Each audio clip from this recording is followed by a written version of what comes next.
Bonjour à toutes, bonjour à tous. Bienvenue sur Un parfum littéraire. Nous plongeons aujourd'hui au cœur des montagnes autrichiennes à travers un roman qui a fêté ses 60 ans dernièrement, Le mur invisible de Marlene Haushofer. Bonne écoute.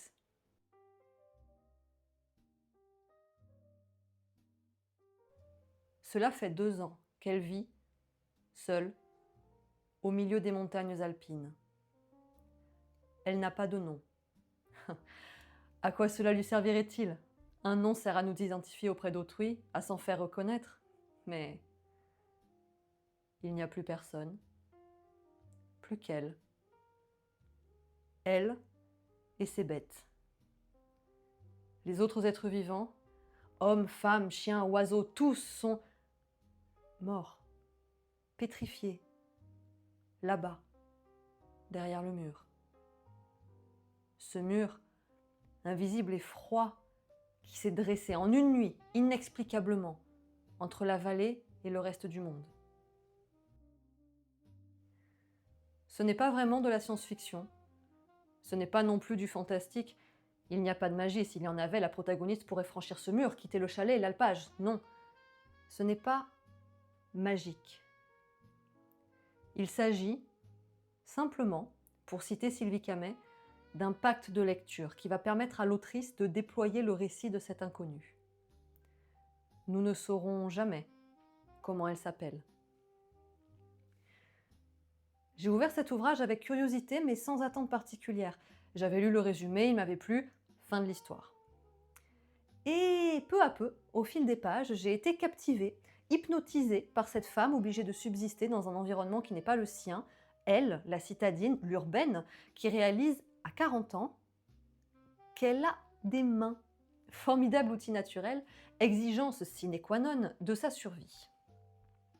Elle nous raconte son quotidien dans un long monologue silencieux, déposé sur des pages, n'importe lesquelles, toutes celles qu'elle trouve, pourvu qu'elles puissent être noircies. Il n'y a pas de chapitre. À la façon d'un fleuve qui coulerait sans rencontrer d'obstacles, le flux ininterrompu des pensées de cette rescapée se déroule, mêlant, dans un exercice généralement assez mal maîtrisé, mais réalisé ici avec brio, analepse, prolepse et temps de la narration.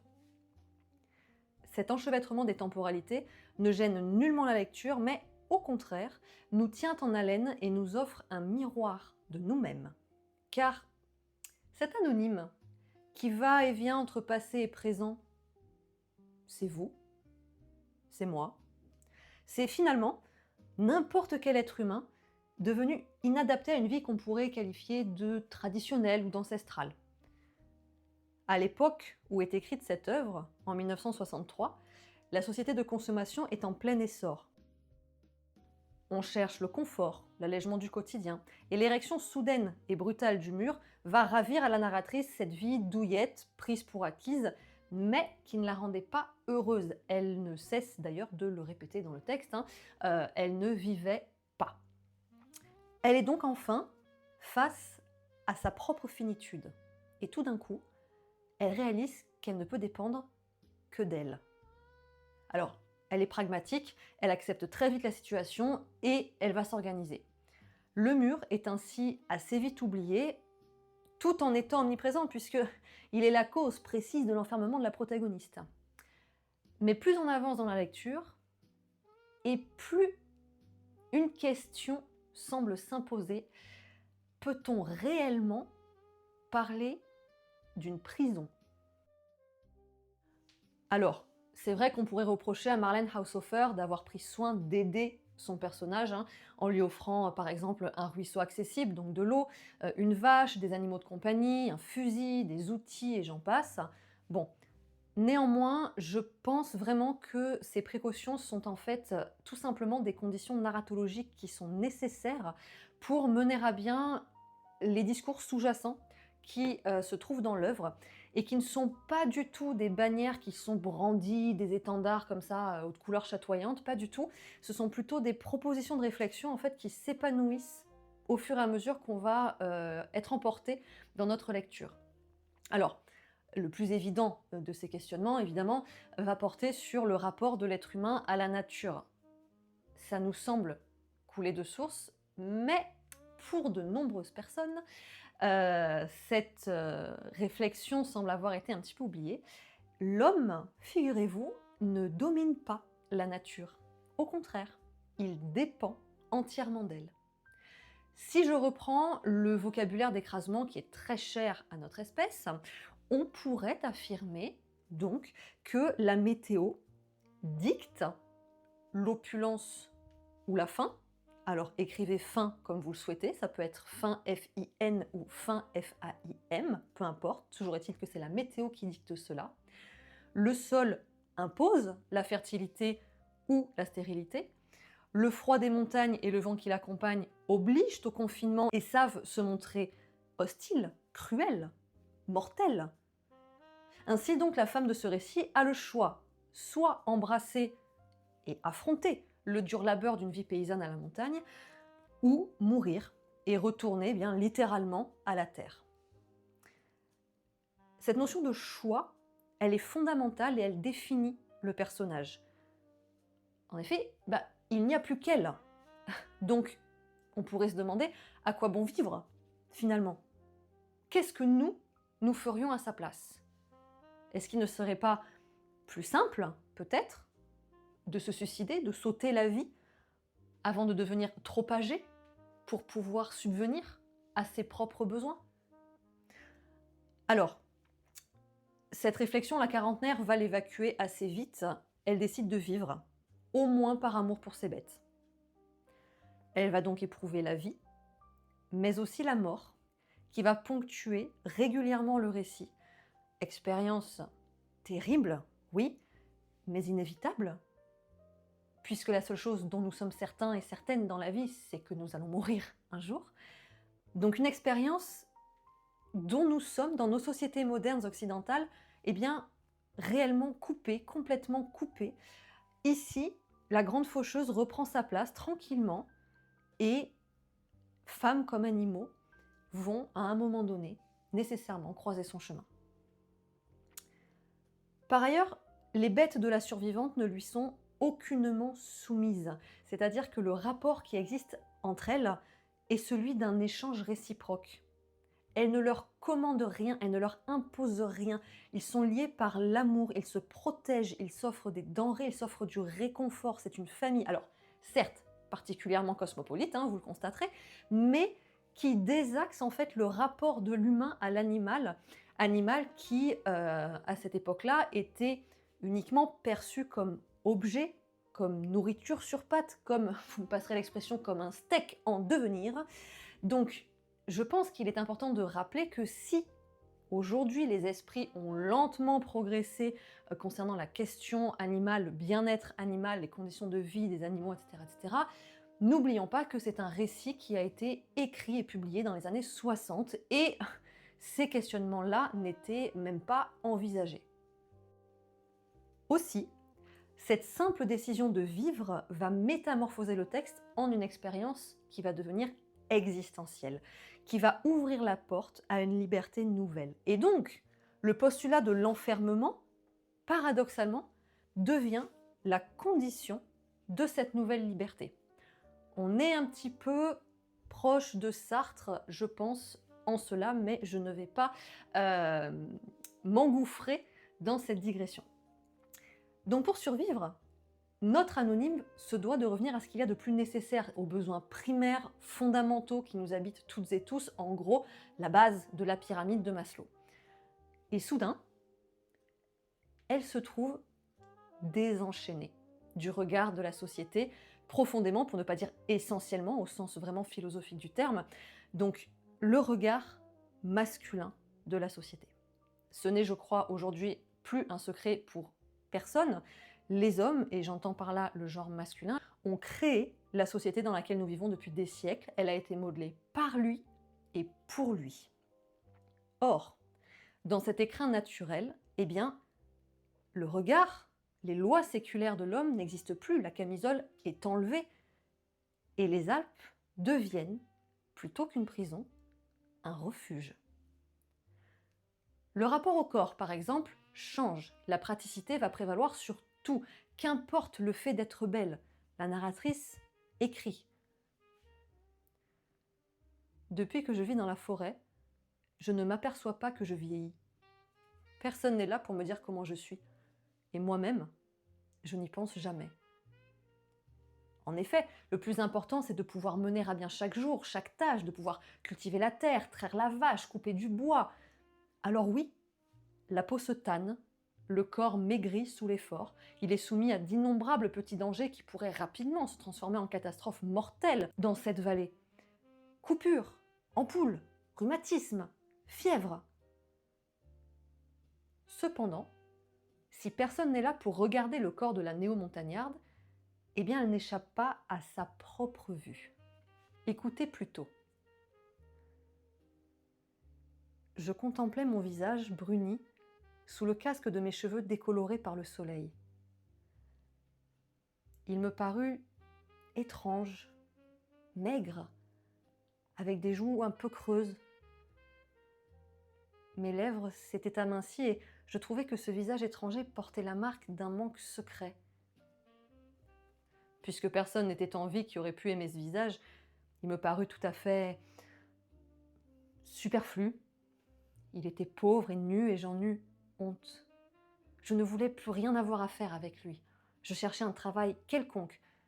Il me dit que ce serait puéril dans la situation où j'étais de déplorer la perte d'un visage. Pourtant, je ne pouvais chasser le sentiment torturant d'avoir perdu quelque chose d'important. Se connaître et se reconnaître sont des thématiques jalonnant toute l'œuvre, accompagnées de la difficulté à faire face à certaines pensées douloureuses. On le voit dans l'extrait que je viens de vous lire, notre miraculé fuit les réflexions que le reflet de son visage dans le miroir va provoquer. Pascal le disait déjà en 1670 dans ses pensées, tout le malheur des hommes vient d'une seule chose, qui est de ne savoir pas demeurer en repos dans une chambre. Donc la solitude amène en somme, et depuis toujours, son lot d'universelles questions métaphysiques.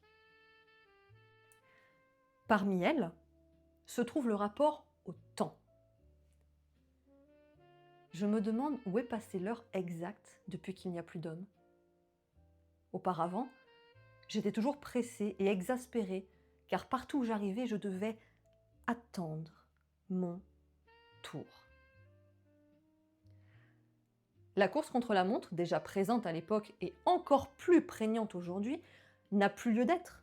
Et il faut du temps, il faut des mois à la narratrice pour accepter de vivre plus lentement, au temps de la nature. Se faire confiance pour se lever quand le réveil, rend l'âme. La précipitation première, celle dans laquelle nous avons toutes et tous pris l'habitude de vivre, n'a aucunement sa place ici. Le temps, derrière le mur, lui, semble s'être tout simplement arrêté. Comme si tout avait été, et je remercie Madame Camé pour cette remarque, pétrifié. N'oublions pas que symboliquement, la pétrification, c'est une punition divine qu'on retrouve par exemple dans la mythologie grecque, mais qu'on retrouve plus proche de nous dans le temps, dans les contes pour enfants. Si je prends La Belle et la Bête de Madame le Prince de Beaumont par exemple, la fin de La Belle et la Bête, les deux sœurs de la Belle sont punies de leur orgueil et de leur vanité en étant transformées en pierre par une fée, et elles ne pourront sortir de cet état que si elles se repentent sincèrement de leurs péchés. Bon, il va sans dire que, a priori, c'est pas gagné. Voilà. Donc, à ce moment-là, avec ce prisme-là, on peut se demander si le mur ne serait pas la matérialisation d'une punition envers les hommes, dont l'existence précipitée vers toujours plus de profit en détruisant la nature devenait de plus en plus insensée. Ou est-ce que c'est, en plus peut-être, une invitation à changer notre rapport au monde? Comme le remarque la protagoniste, il n'y a qu'elle qui désormais puisse être juste ou injuste. C'est elle qui, quelque part, maintenant, sait faire la distinction entre le bien et le mal. Comme s'il était permis, alors sans parler de renouveau, puisque lorsqu'elle mourra, l'humanité s'éteindra avec elle, mais comme s'il était permis de faire des choix qui ne soient pas synonymes, ou qui ne soient plus synonymes de destruction. Alors en effet, transparaît plusieurs fois et de façon très explicite dans le roman l'idée que l'homme, et encore une fois j'entends l'homme dans le sens patriarcal du terme, est cause d'abord de soumission puis de mort. Je vais vous lire quelques lignes très éclairantes qui témoignent de la sécularité et des réflexes dont nous nous sommes imprégnés toutes et tous, de la sécularité et des réflexes donc de la soumission de la femme à l'homme. Nous sommes au début du roman et la narratrice est en train de réfléchir à ce qu'il se serait passé si le garde-chasse était resté dans la vallée au moment où le mur s'est dressé tout autour. Dieu sait ce que l'emprisonnement dans la forêt aurait produit chez le garde-chasse. En tout cas, il était physiquement plus fort que moi et je serais tombée sous sa dépendance. Qui sait? Il serait peut-être aujourd'hui paresseusement allongé dans la cabane après m'avoir envoyé travailler. La possibilité de se décharger du travail doit être la grande tentation de tous les hommes. Et pourquoi un homme qui n'aurait plus à redouter la réprobation continuerait-il à travailler? Non. Non, il vaut mieux être seul. La solitude de cette femme, loin d'être un handicap, devient finalement une force. Et elle va s'opposer en tout au comportement qu'auraient ses compatriotes masculins dans la même situation. J'ai déjà parlé du rapport aux animaux tout à l'heure, ce rapport va plus loin. La rescapée répugne à tuer. Elle ne le fait que lorsque c'est nécessaire. Elle le fait d'ailleurs plus pour son chien que pour elle. Et lorsqu'elle le fait, elle choisit toujours avec soin l'animal qu'elle abat, de sorte qu'il y ait un équilibre qui continue à se faire au sein de la vallée. Ces gestes ne dessinent donc aucune violence gratuite. Jamais. Elle ne commet donc pas de crime. À l'inverse, le seul homme qui apparaît vers la fin du récit est porteur d'anéantissement. Encore une fois, je vais me placer dans le prisme du symbolique. Cet homme, il va porter des vêtements associés dans notre société au pouvoir. Alors je cite le texte, des vêtements bien taillés, dans un beau tissu. On suppose qu'il est avocat, directeur, industriel, c'est-à-dire des postes à forte responsabilité, des postes qui sont considérés comme importants et qui sont synonymes de pouvoir et de pouvoir exécutif. Or, de la main de cet homme, mourront sans aucune raison valable 2 animaux. L'homme apparaît comme un exterminateur et la destruction comme un principe qui semble intrinsèquement masculin. Cet inconnu va mourir de la main de la protagoniste, qui ne va pas agir dans un désir de vengeance, mais dans un réflexe de protection. De sorte qu'à la fin, il n'y a plus qu'elle et des femelles dans le petit chalet, sans aucune certitude quant à la fertilité des animaux. L'une est trop vieille, quoi qu'il en soit, pour donner la vie, l'autre attend peut-être un petit, mais ce n'est pas certain, et quand bien même cela le serait comme semblent l'indiquer les dernières pages du livre, quel avenir pourrait-il y avoir pour les derniers représentants d'une espèce? Loin d'offrir la possibilité d'un renouveau, ce texte propose en revanche de nombreuses réflexions plus que jamais actuelles. Partout dans le monde, les extrémismes montent, portés en grande majorité par des hommes apportant avec eux le désir d'une soumission féminine complète. Le temps est devenu un geôlier si puissant que l'on peut écouter ses podcasts, regarder des films ou des séries abrutissantes 2 fois plus rapidement. Le paraître domine, encourageant la surconsommation au détriment de la faune et de la flore. Le dérèglement climatique lié aux révolutions industrielles est prêt à mener l'humanité à sa perte. Alors peut-être est-il plus que temps de lire cette œuvre pour tenter de penser, pour essayer de comprendre, d'agir, pour essayer de ressentir et de vivre sensément. Je vous remercie de m'avoir écouté et j'espère vous retrouver bientôt dans un prochain podcast sur un parfum littéraire.